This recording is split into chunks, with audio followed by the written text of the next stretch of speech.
Number देख लीजिए आप, आम आदमी पार्टी घटकर 27 पर खड़ी हुई नजर आ रही है। बीजेपी प्लस जो है वो 43 पर तेजी से आगे बढ़ती हुई नजर आ रही है। यहीं तक अब ये ट्रेंड इसी रूप में कंसोलिडेट करेंगे क्या, इसको लेकर बड़ा सवाल है। ये आम आदमी पार्टी और कांग्रेस एक दूसरे पर किस तरीके के हमले बोल रहे थे, इसकी बात तो पीछे हो गई, लेकिन बात दिल्ली के अंदर नतीजे जो हैं वो स्विंग वोटर तय करेगा। और वो स्विंग वोटर जो लोकसभा में भले ही बीजेपी की तरफ जाता हो, लेकिन विधानसभा में वो मजबूती के साथ आम आदमी पार्टी के साथ आ जाता है। और उसमें महत्वपूर्ण वो दिल्ली का मिडिल क्लास होता है। तो ऐसे में जो केंद्र की तरफ से चाहे 8वें वेतन आयोग का ऐलान हो, या फिर वो बजट, जिस बजट में 12 लाख तक की आमदनी और नौकरी पेशा के लिए तो 12,75,000 तक की जो आमदनी है, वही मास्टर स्ट्रोक दिल्ली में बीजेपी के लिए साबित हो रही है। कहा ही जाता है कि दिल्ली में वो उन सबका एक समूह है, मिडिल क्लास जो है एक बहुत बड़ा तबका है, और इसको कहीं ना कहीं एड्रेस करने की, जैसा आपने ही कहा, भी कोशिश पूरी की है बीजेपी ने। और उन सारे गैप्स को अभी मुकेश जी भी जो कह रहे थे कि कुछ गलतियां, तो वो गैप्स पे काम करना ही तो पॉलिटिक्स है, तो उस पर बीजेपी ने काम किया है। बिल्कुल, वो जो फॉल्ट लाइंस होती हैं उसी को लेकर तो जो नेता होते हैं वो पॉलिटिक्स करते हैं। और देखिए किस तरीके से अब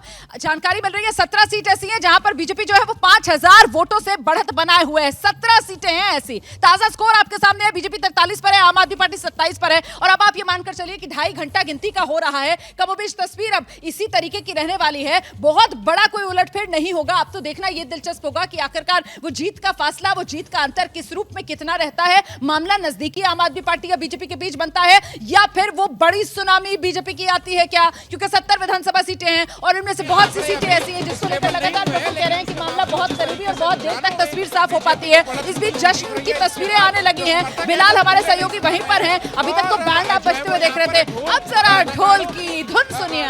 जो है वो यहाँ पर नाचते हुए दिख रहे हैं। सर, कितनी खुशी और किस तरीके से जश्न का इजहार। भाई साहब, इतनी ज्यादा खुशी हम बयान नहीं कर सकते। कम से डंका बज रहा है, बजता रहेगा। बीजेपी आएगी, डंका बजेगा। कब से कितने सालों का इंतजार, 27 सालों का इंतजार अब खत्म हो रहा है। और मैंने तो अपने टूटे घिस लिए केजरीवाल को हराने के लिए।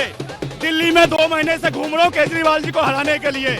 केजरीवाल पे जो पानी फेंक के विरोध किया था वो मैं ही शख्स था, वो मैं ही शख्स था। इसे जश्न कैसे मनाएंगे? जश्न बार खुल के होगा। जितने लोगों को भी पार्टी चाहिए होगी मैं दूंगा पार्टी उन लोगों को। हम मिठाइयाँ बांटेंगे, लड्डू बांटेंगे और जश्न मनाएंगे। झाड़ू बिखर गई है, इस बार दिल्ली में 70 की 70 झाड़ू बिखरेंगी। ठीक है, और भी समर्थक हैं। एक बार मैं पहले ये कहाँ से आरकेपुरम से आए, बहुत ही अच्छा आदमी है।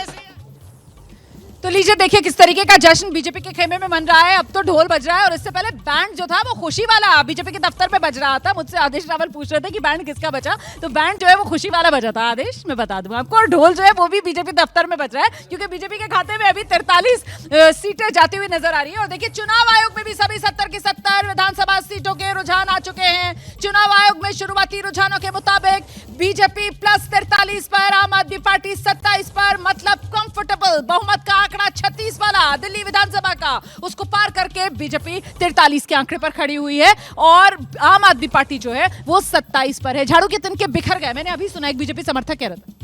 मैं तो कुछ कह नहीं रहा ना, मैं किसी पार्टी का समर्थक नहीं हूँ। मैं सुबह से यही कह रहा हूँ कि there is a close fight. Edge और एडवांटेज आम आदमी पार्टी है। अभी भी दे रहा हूँ। 6 राउंड की काउंटिंग सीलमपुर में हो चुकी है, जहाँ पर 8,000 से लीड है। यहाँ पर अभी वो नतीजे उसमें रिफ्लेक्ट नहीं हो रहे स्क्रीन पे। मैं बार बार पूछ रहा हूँ कि क्या 43 में ओखला, सीलमपुर और बाकी सीटें हैं क्या?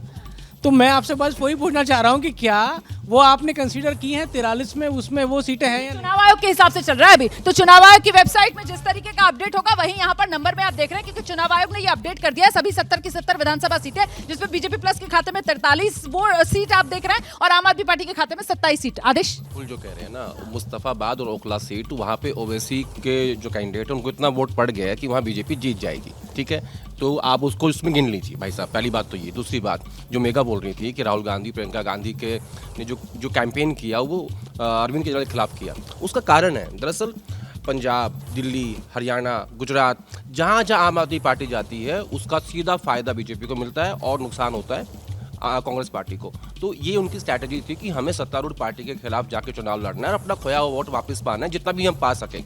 उनकी लड़ाई अगले 5 साल की है। उनको ये पता था कि इस बार के चुनाव में कोई सीट नहीं आएगी। अगर 1 या 2 सीट आ जाती हैं, लेकिन वोट शेयर बढ़ेगा और वो वोट शेयर हमारा होगा, जो जिसमें दलित और मुसलमान शामिल नहीं है। सबसे बड़ी बात। दूसरी बात, जो कांग्रेस के खाते में वोट जा रहा है, आप कह रहे हैं दलित मुसलमान नहीं है।